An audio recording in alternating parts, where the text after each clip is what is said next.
Hello, my name is Molly Sharp, and I'm the artist in residence for the American Viola Society for January and February.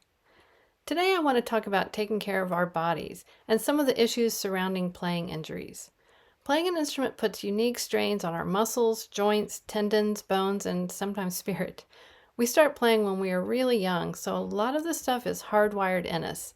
It's no wonder that a large percentage of professional musicians report pain while playing. Now, when I was in school, talking about playing injuries used to be a taboo subject, and no one wanted to talk about carpal tunnel syndrome or tendonitis. It was as if these injuries were contagious. There was a lot of victim blaming going on because if someone got tendonitis, clearly they were doing something wrong. Now, this led to a lot of shame surrounding playing injuries. I feel like that is changing, and many schools and music festivals have music health classes. There's general agreement that we are athletes of the small and large muscles and need to train and take care of ourselves. However, there are still some residual beliefs surrounding injuries in the classical music culture. Now, our culture at large is big on the push through the pain mentality, and it is often looked down upon for musicians to do what they need to do in order to heal. And this pushing through dynamic often begins in music school, where overplaying is the norm. If you are feeling less than, shame, or judgment We interrupt this program to bring you a public service announcement.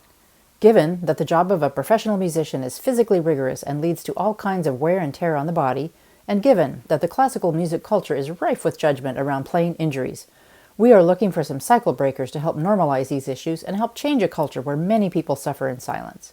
How to be a cycle breaker? Begin with yourself. If you are feeling guilt, judgment, or shame because of a playing injury, please stop immediately. Know that you are not alone and find support and help. Encourage your peers to do the same and be supportive of those who need help taking time off to heal. Share your journey and movement practice with others when appropriate. Affirm that self-care, prevention, and taking time to heal are healthy behaviors. And now, back to our regularly scheduled program. Prevention is always best, so let's talk about some things you can do. Number 1, warm up. Some people can pull their instruments out of their case and go to town on it, and I'm not that kind of person. I have to warm up. If I don't, I will feel tight, the tips of my fingers on my left hand will start to feel bruised, and my back starts to burn. Also, I'm just not very grounded mentally, so physically and mentally, I need to warm up. So don't skip this part. And if you don't have time to warm up before rehearsal, here are a few things you can do on your way to work. You can do some breathing in the car, get your rib cage and your back moving. I also keep a lacrosse ball in my car to do some pressure points on my back before and after service. I also turn my seat heater to high, and so I can warm up my back literally. Number 2, find your movement practice. Now there's Tai Chi, yoga, Pilates, Alexander technique, Feldenkrais, weightlifting, bar class, melt method, just to name a few. So which one is best? It doesn't matter. Just pick one and do it regularly. Don't get hung up on which one is best.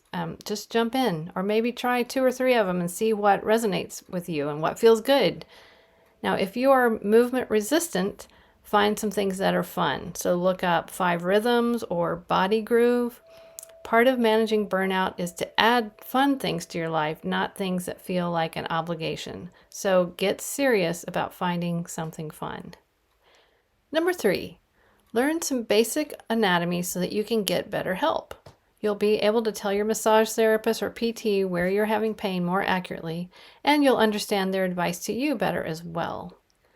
Take a body mapping class. In fact, you can get 2 free workshops on the AVS website. Sign in and look under resources, then health and wellness. You'll see 2 workshops by Dr. Jackie McElwain. I hope I'm saying that right. Now, during the pandemic lockdown, I took a body mapping class from Viola's Bill Johnston, and I can't believe how learning about how the body is constructed to move helped me. It helped free up joints that I didn't even know were stuck, and just how to move more efficiently. Number 4, develop some body awareness. The goal of having some kind of movement practice is twofold: to protect ourselves from injury and to deepen our awareness of what's going on in our body.